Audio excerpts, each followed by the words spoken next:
You keep saying you ain't on the next level because of the economy. You keep saying you ain't on the next level because of racism. You keep saying you ain't on the next level because it ain't the season. You keep saying you ain't on the next level because they don't love you. You keep saying you ain't on the next level because the opportunity ain't there. The truth of the matter is that you ain't there because you ain't there. And there's some of you, you know what you want. You know what you want, but you are not personally willing to do the work it takes to get it. What you're trying to do is do what you've done on this level and get the next level. You're trying to do exactly what you're doing on this level. You're like, I'm getting up every day. I'm putting in 2.5. I'm putting in 3, and I'm not getting the opportunity. The opportunity might require 3.5. I'm lifting weights.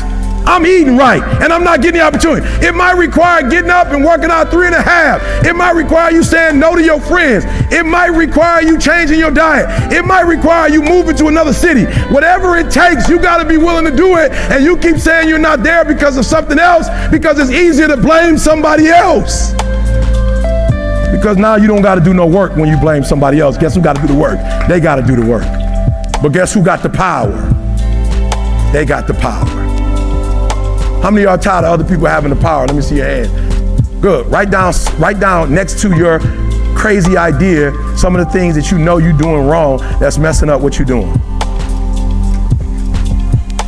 Look, you got some changing to do. If I don't get to no other slide, you got some changing to do.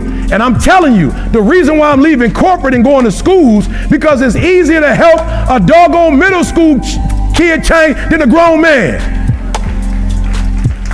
It's hard changing grown men. I'm talking about hard.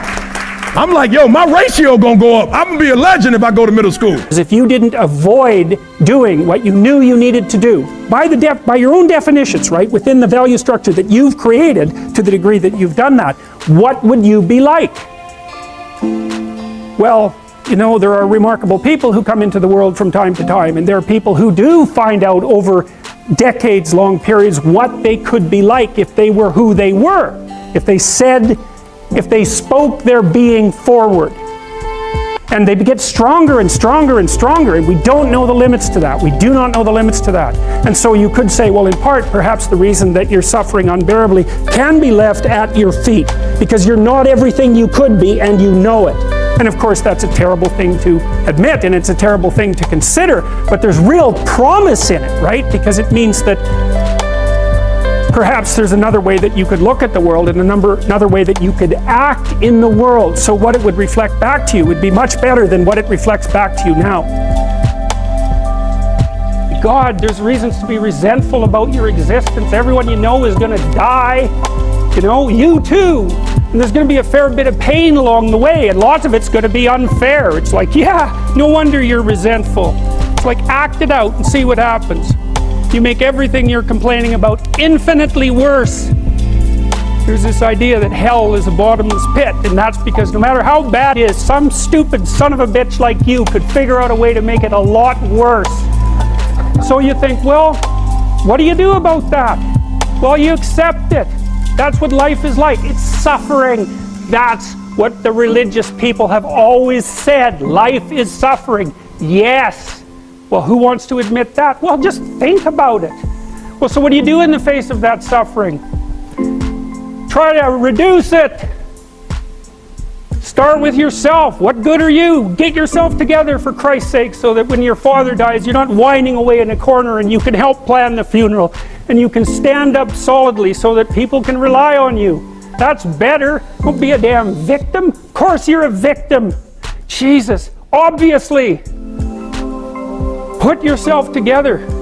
And then maybe if you put yourself together, you know how to do that. You know what's wrong with you, if you'll admit it. You know there's a few things you could like polish up a little bit, that you might even be able to manage in your insufficient present condition. And so you might shine yourself up a little bit, and then your eyes will be a little more open, then you can shine yourself up a little bit more, and then maybe you could bring your family together instead of having them be the hateful, spiteful, neurotic, infighting batch that you're like doomed to spend Christmas with. So then you fix yourself up a little bit, kind of humbly, because, you know, God, you're a fixer-upper if there ever was one.